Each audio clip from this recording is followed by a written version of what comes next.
So this is what I've noticed in making my rounds this week and last week. A lot of branches are temporarily closed at different banks. They gave no warning. They gave no information on when they're going to reopen. And you'll notice that you have to make an appointment to access the safety deposit box. The other thing I've noticed with these banks is that on their ATMs that are still in service, they're not accepting or giving out cash on the ATMs. They will only accept checks for deposit. They won't accept any cash for deposit. So today what I want to talk about is a banking crisis and a banking collapse.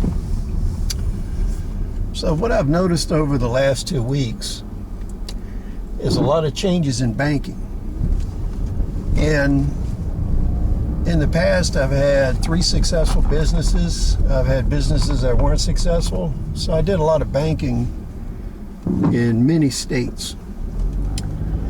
And what I've noticed is in the past, banks always gave you a lot of lead time when they closed branches, closed ATMs, or made changes. And what I've noticed is banks are trying to shrink their footprint very fast in the last couple weeks. Because what I've noticed in the last couple weeks is branches are mysteriously closing at multiple banks in my area, and they say this is temporary.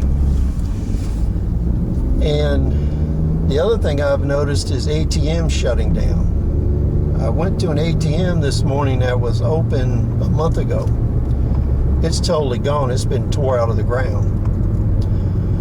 The other thing I've noticed in my area is that almost all of the banks, they have stopped taking cash deposits at ATMs, and they won't issue cash at the ATM. So a lot of this shortage of money, cash, and coins is deliberate. You can see this.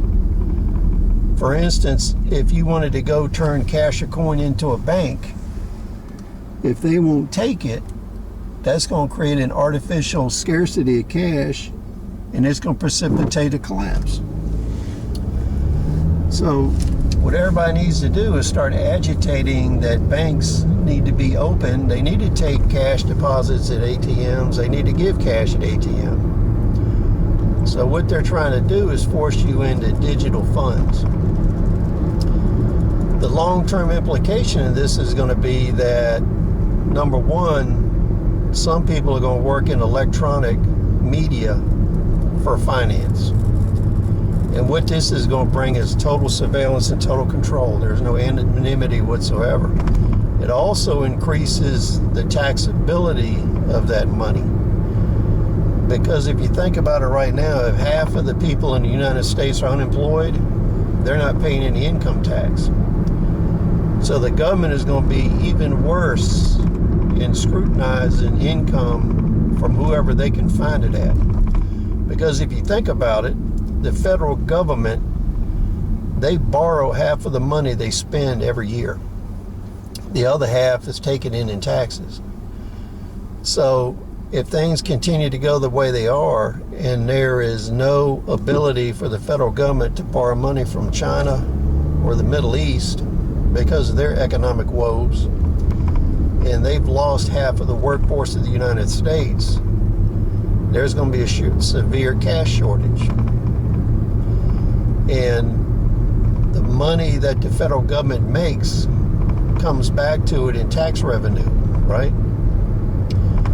So they're going to keep printing this money so they can keep circulating money, but in reality, the taxes are paid based on what's manufactured, what's built, what's sold. If there's no commerce, there's no taxes. So the federal government is going to start squeezing blood out of turnips, and the turnips are you. So you need to push back. You need to make sure that these banks are accepting cash at ATMs, that the branches stay open. There is no issue handling money with COVID. If employees wear gloves and masks as they should be doing, there's no issue with taking money and spreading disease. And these kind of activities, by limiting cash, there's no cash to give to the stores, right? So this is kind of a self-fulfilling prophecy. The longer this goes on, the tighter the economy will choke down.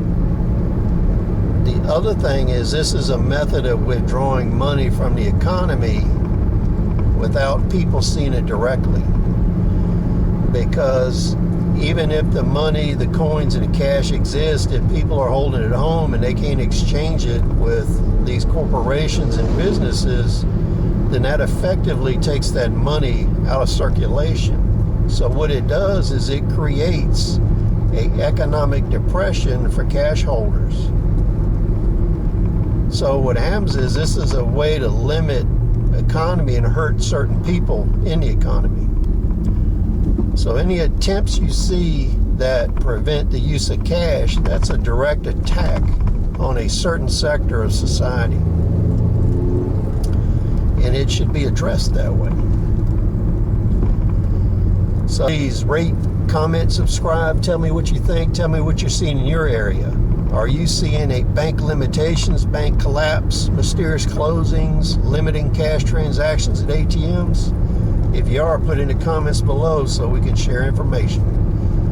See you on the next video.